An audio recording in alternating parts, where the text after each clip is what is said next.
There's a strange thing that happens when you stand in front of a mirror. You think you're seeing yourself, but you're really seeing memory. Every judgment you've ever swallowed, every dismissal that etched itself into your posture. What you call your reflection is not you. It's the story your nervous system still believes. Most men underestimate how magnetic they are, not out of modesty, but because trauma bends perception inward. You learned early that being seen was dangerous. Too loud, too soft, too emotional, too still. So you learn to hide the charge that makes people feel you before they even know your name. You call it shyness or humility, but often it's vigilance, a body still guarding against an old threat that isn't here anymore. Hotness, real attraction, isn't built from features. It's the resonance others feel when your system is at ease. That calm coherence reads as confidence. The paradox is that the more you chase approval, the less of that signal you emit. The mirror can't show that to you. It can only show what your mind expects. Others see what you repress, the aggression you've sanitized, the sensuality you've muted, the joy you've postponed. Carl Jung would call this the shadow mirror. Where Narcissus drowned in the illusion of surface beauty, the shadow mirror invites you to look underneath, to see what parts of your fire you've buried under manners and control. The reflection may not flatter, but it liberates, because what people find magnetic in you isn't polish. It's coherence between who you are, what you feel, and how you move. Men chronically underrate their appeal because they measure from shame. They see the scar, not the strength it marks. They mistake emotional calm for dullness, restraint for lack of charisma. But the truth is quieter. You've never stopped glowing. You just stopped recognizing the light because it no longer fits the story you told about yourself. So stay with me for a while. Before this ends, we'll uncover the pattern most men miss, the one that flips the script between chasing validation and radiating presence. Not by learning a new pose, but by remembering what your body already knew before fear made you shrink. The mirror lies, but it can also teach. It can't show you your magnetism, but it will reveal where you left it. Confidence has been sold as a performance. Chin up, voice firm, eye contact steady. But real confidence often looks like something quieter, a body that no longer expects danger. You know that feeling after a long argument, when the silence that follows feels like oxygen? That's what confidence feels like inside the nervous system. No adrenaline, no proving, just presence that doesn't flinch. Many men mistake chronic vigilance for humility. They're scanning every room, adjusting tone and posture to keep peace, calling it being considerate. But that constant calibration isn't empathy, it's survival. A nervous system, trained to anticipate rejection, can mimic composure, but it can't rest. You can sense it in subtle ways. The shoulders slightly rounded forward, the half smile that hides a readiness to appease. Polyvagal theory helps us see this in biological terms. When the vagus nerve is regulated, your body signals safety, to you and to everyone watching. Heart rate slows, breath deepens, gaze softens. Others read this calm as confidence, even if you've said nothing. They start to mirror your gestures without realizing it. Neural resonance, scientists call it. But energetically, it feels like harmony. Two nervous systems remembering they can relax together. That's the unseen aura, not the swagger of dominance, but the gravity of peace. Safety is sexier than superiority because it lets others exhale. Dominance demands attention. Safety invites it. Most people don't know why they trust you, or why they keep talking longer than they planned. It's because your system isn't demanding energy. It's offering regulation. What if hot begins where survival ends? Imagine walking into a room without scanning for threat or validation. Your breath leads, not your armor. Your attention isn't split between self-monitoring and the moment. That coherence, body, breath, and gaze in quiet agreement, radiates something the mirror can't measure. Confidence, at its core, isn't the absence of fear. It's the presence of safety. When your nervous system stops defending, your magnetism stops hiding, and others, without knowing why, start to feel at ease in your company. That ease, more than any posture or line, is what draws them in. There's a subtle energy that slips past words, a signal people pick up long before you speak. It comes from what you've hidden, the aggression you've been taught to suppress, the sensuality that felt too dangerous, the humor that made you vulnerable. Jung called this the shadow. The disowned parts of yourself that nonetheless leave traces in your posture, your tone, even the rhythm of your walk. When these parts are denied, your presence dulls. People sense the gap between what is alive in you and what is permitted to emerge. It creates a tension, an inexplicable magnetism, or sometimes a quiet unease. Ironically, those who irritate or provoke jealousy often embody what you have exiled. Their energy reflects the vitality you've tucked away, and your reaction is a silent acknowledgement of that hidden force. The trickster myth offers a lens here. Loki, in Norse stories, embodies chaos, mischief, and danger, but his energy is not destructive by default. It is creative, disruptive, and alive. When you integrate the trickster within, the parts of you you've deemed too much, you reclaim that energy. It flows back into your expression, not as performance, but as coherence. What happens when you stop fearing being too much? Imagine allowing yourself to occupy the space your body already seeks. Your gestures fuller, your laughter unguarded, your intensity unapologetic. Others don't just notice, they resonate. They feel the vitality returning to its rightful place. Magnetism is less about charm and more about presence, an energy aligned, not edited. People are drawn to the man who owns his shadow because he signals life unafraid of itself. That quiet, unspoken power, when acknowledged in yourself, shifts the way every interaction unfolds. Our bodies carry memory in ways the mind cannot name. A slight hunch in the shoulders, a tightened jaw, averted gaze. These are whispers of past rejection, traces of emotional wounds etched into posture. Even micro-expressions, so brief they escape conscious notice, speak volumes. Mirror neurons pick up these patterns effortlessly, and others respond before a word is spoken. Emotional pain leaves an imprint. Trauma shapes how you occupy space, how your presence is felt. It can constrict your chest, slow your breathing, tighten the muscles around your eyes. Strangers may describe you as guarded or distant, not realizing their perception is simply reading the body's story. Neuroscience shows that our nervous systems are finely attuned to these cues. Unresolved threat signals trigger subtle discomfort in observers, even if nothing immediate is wrong. Healing, in contrast, transforms presence. Therapy, breathwork, and somatic integration can literally alter facial tone, eye-openness, and the way energy moves through the body. Oxytocin, released through safety and attachment repair, softens posture and expands gaze, signaling warmth without a word.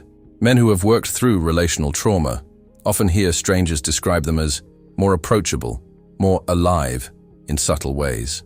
Attraction begins not with lines or gestures, but in the quiet story your body tells. Every scar holds information about how you survived, and every healed scar becomes a conduit of magnetism. The nervous system, when regulated, radiates reassurance and interest, and that is perceived as charisma. Consider the body as the first language of attraction. Words follow, but they cannot override the unconscious narrative encoded in muscle, breath, and gaze. What if the first step toward being hot is not changing behavior, but allowing your body to tell a story of safety and integration?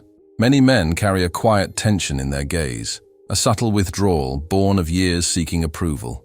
It's rooted often in early attachment wounds, a mother or father who could not reliably see or affirm you. Over time, this approval addiction becomes a loop, a dopamine-driven habit of scanning the social world for validation. Eyes flicker, posture shifts, smiles are measured. The energy is not naturally present, it's negotiating. Self-objectification is the mechanism. The mind continually evaluates. Am I being watched?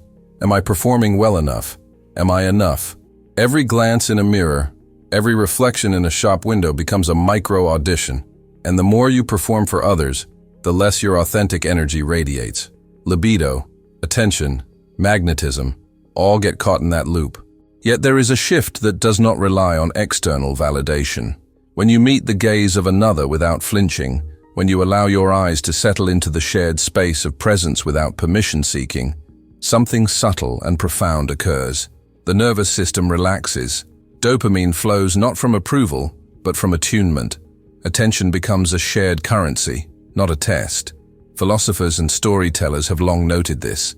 Nietzsche imagined the Übermensch as one who moves through the world without auditioning for consent or applause, whose energy is sovereign. The disobedient I embodies this principle in microcosm. It is calm, steady, and grounded, unafraid of judgment. Even in everyday life, this energy shifts interactions. Conversations flow more naturally. People feel safe, but intrigued. The tension that comes from seeking permission dissipates. In its place is an unmistakable presence, a signal of self-possession that draws attention effortlessly, not because it demands it, but because it no longer flees from being noticed. There is a paradox in attraction. Gentleness can be read as danger. When a man's kindness is measured, deliberate, and contained, it carries a quiet charge. People sense restraint and unconsciously imagine depth beneath it. The softer the exterior, the more imagination fills the gaps, attributing qualities and power the body can barely articulate. This is the halo effect in action. Ambiguity, subtlety, the deliberate pause before a word or gesture. These create a space where others project significance onto your presence. The quieter you are, the more stories form around you. The mind seeks meaning in stillness, and stillness becomes magnetic. Ancient stories capture this tension beautifully. The Buddhist warrior smiles before battle, serene yet lethal, calm yet alert. The peace is misread as danger, the stillness as power. Your presence, like theirs, contains the same duality. It is not weakness. It is containment charged with attention, integrity, and unspoken boundaries. When your energy is fully present in this way, interactions shift. People lean in without knowing why.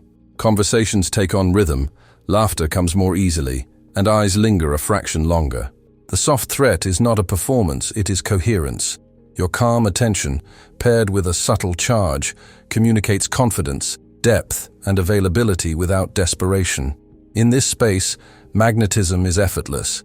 It is no longer about impressing or competing, but about being fully inhabitable. The body, the gaze, the breath, all signal integration. Others sense it. Attraction emerges not from noise, but from the quiet assurance of a man who inhabits his own depth without apology. The way you hold yourself speaks long before your words do. A slight collapse of the shoulders, a forward lean meant to appear non-threatening, a hesitant step back. All of these communicate messages to the world about who you are and how safe you feel. Even subtle tension in the jaw or neck signals caution. The body is always translating inner states into visible cues, and others unconsciously read them. Testosterone and cortisol interact with posture in a feedback loop. Upright, relaxed, balanced. This signals dominance without aggression, calm without tension, slouched, hesitant, constrained. This communicates uncertainty and invites dismissal. The body does not lie, and when posture aligns with nervous system regulation, magnetism emerges naturally. Others sense coherence. They respond not to charm, but to stability. Men who learn to inhabit this space, what can be called neutral dominance, report a shift in attention and energy.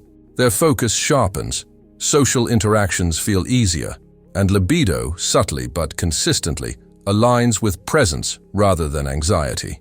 The embodiment of boundaries is not performative. It is a truth signal, a quiet declaration of sovereignty that does not need permission or applause. Imagine standing in a room fully anchored in your frame. Your body communicates safety and strength simultaneously. People feel it before they hear it. The air shifts around someone who occupies space without collapsing, who breathes fully, and whose posture tells the nervous system, I am here, steady, unhurried. Presence, not pose, becomes the magnet. This alignment of body and mind transforms ordinary gestures into silent signals of value. The frame is subtle yet profound. It is the architecture of attraction that bypasses judgment and touches perception at its most primal level. One of the quietest drains on presence is comparison. The constant scroll of social metrics, the unconscious tally of who is stronger, wealthier, or more desirable, this creates a scarcity loop. Dopamine spikes with every perceived success or failure, training the brain to habituate to social hierarchy.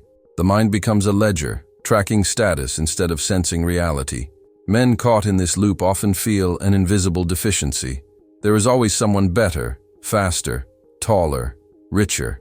Even when life is stable, satisfaction remains elusive, because the comparison is unconscious, habitual.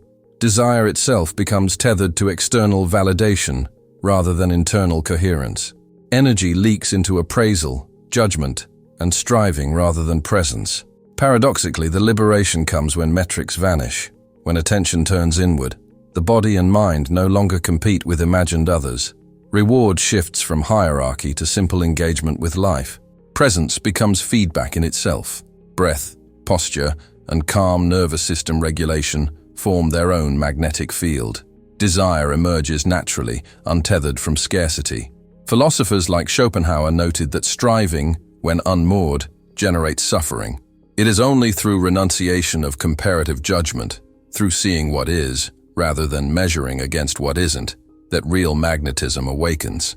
The mind and body realign, and sexual energy returns not as acquisition, but as effortless resonance.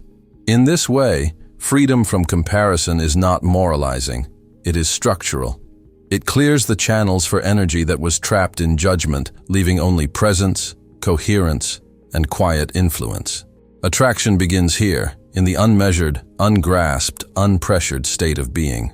There is an invisible pull that draws certain people toward wounded energy.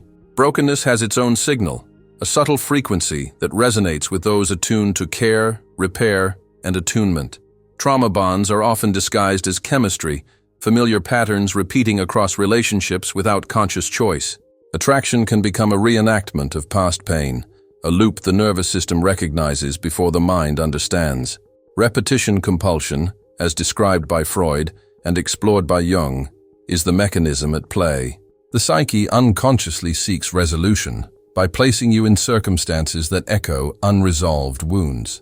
You may notice patterns, drawn to unavailability, caught in cycles of abandonment or intensity. Attraction becomes entangled with memory, familiarity, and the nervous system's desire for completion. When this loop dominates, desire can feel automatic, almost fated. The body recognizes the rhythm of past suffering and equates it with chemistry. Yet magnetism is not solely about the wound. It is about awareness. When the wound is integrated, when recognition replaces reenactment, attraction becomes a conscious exchange rather than a reflexive pull. Healing shifts the signal. Energy that once broadcast neediness or pain now communicates presence, clarity, and coherence. Others who resonate with empathy respond, but now the connection is mutual, not compulsive. The allure of brokenness diminishes because the energy behind it is no longer unconscious. It is chosen, regulated, and embodied. In essence, magnetism is not generated by pain itself, but by the reconciliation of the wound within presence, a coherence that signals life fully inhabited, neither fleeing nor seeking. The eyes carry weight beyond words. For men with a history of shame or relational trauma, sustained eye contact can feel invasive, a test of courage rather than connection. The gaze becomes a mirror of inner fear, reflecting both vulnerability and the anticipation of judgment. Yet attention itself is a form of power. Dopamine and oxytocin respond to mutual gaze, creating a subtle exchange that regulates nervous systems and signals interest, presence, and safety simultaneously. Holding a gaze without flinch is not about intimidation. It is about sovereignty. It communicates readiness to engage without fear, to meet the world steadily, and to witness without distortion. Cultural archetypes capture this clearly. Samurai bows are an example. The neck exposed, the stance unflinching.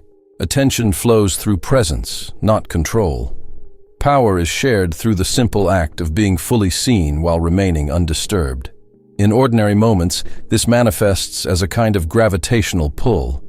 Conversations gain rhythm, smiles arrive unprompted, and tension eases without effort. The sovereign gaze is not performance, it is coherence. It signals that the man inhabits his own space and attention with calm authority, inviting others to meet him there authentically. Magnetism in this sense is subtle but profound. It is neither aggressive nor desperate. It arises from the alignment of presence, awareness, and unshakable steadiness, making the body, eyes, and attention a unified source of quiet influence. Many men lean on style, intellect, or physicality to signal value. They craft a performance meant to impress, to demonstrate capability or desirability. Yet underneath, there is often a quiet anxiety. The body, the nervous system, and the shadow parts all know the difference between effort and alignment. Self-determination theory offers insight here. Autonomy, competence, and relatedness, when these needs are met internally, fuel energy more effectively than external applause. Magnetism shifts when the focus moves from performing for the audience to fulfilling one's own inner telos, the trajectory of purpose and integrity. Attention multiplies not because of effort, but because of alignment. Stories of transformation illustrate this clearly. Men who have walked through addiction or trauma, who once relied on external markers for identity, often report that serenity replaces swagger. The nervous system relaxes, posture steadies, and the gaze carries calm authority. People respond not to effort, but to the presence of a man who knows his own value. In practice, this reversal feels subtle, yet powerful. Self-respect radiates in choices, in boundaries, in the measured use of energy. It is a quiet magnetism, one that requires no performance. The body, voice, and attention align naturally, signaling coherence that cannot be faked. Attraction becomes a reflection of integrity rather than display, and presence itself carries an unspoken allure. There is a moment that few men can describe clearly, a sensation of being fully seen without the need to perform, to impress, or to earn attention. It is both unsettling and liberating. Years of habit teach the body to brace for evaluation, to anticipate judgment. When that vigilance softens, a quiet shock emerges. Presence can exist without performance, without adornment, without constant calibration. Attachment repair illuminates this state. When secure presence is established, through safety in relationships, or through self-regulation practices, the body and nervous system respond with oxytocin, not adrenaline. Calm attention replaces tension. What once was mistaken for boredom is actually safety, the absence of threat, not the absence of interest. Myth and metaphor capture this as well. Odysseus chooses hearth over sirens, returning to the familiar safe and sustaining rather than chasing distraction. Likewise, when a man allows himself to inhabit presence fully, he experiences attraction and magnetism as a natural extension of coherence, not as a byproduct of effort. The subtlety of this energy is profound. When the need to perform falls away, other people sense it immediately. The nervous system reads ease, alignment, and self-possession. The gaze steadies, the body relaxes, and conversation flows naturally. Attraction arises effortlessly, as if by recognition, the presence of a man integrated, coherent, and entirely himself. All the clues we've explored, the unseen aura, the magnetic shadow, the scar signal, the sovereign gaze, the quiet shock, they are layers of self-regulation, not self-promotion. Each one reflects a negotiation between presence and shadow, between past wounds and current coherence. Attraction is not an act of performance. It is the integration of opposites, the reconciliation of what has been disowned with what is embodied. Imagine the process like forging steel. Heat and pressure shape it, bending and stretching until the core is strong, resilient, and luminous. Your presence works in the same way. Every scar, every moment of self-examination, every conscious breath contributes to a radiance the mirror cannot fully reveal. The magnetism others respond to has always been there. It is the fire beneath the ice. Integration is what transforms subtle energy into perception. Shadow and virtue, vulnerability and calm, desire and restraint, they do not cancel each other out. They coexist, giving depth to attention, gravity to presence, and coherence to magnetism. The man who carries this awareness moves through the world unshakable yet inviting, aligned without performance, and seen without seeking permission. If these patterns reflect your own journey, consider which signal resonates most today. Notice it, honor it, and allow it to shape your presence. Others are already seeing what you have yet to acknowledge, and in that recognition lies the quiet power of being fully inhabited.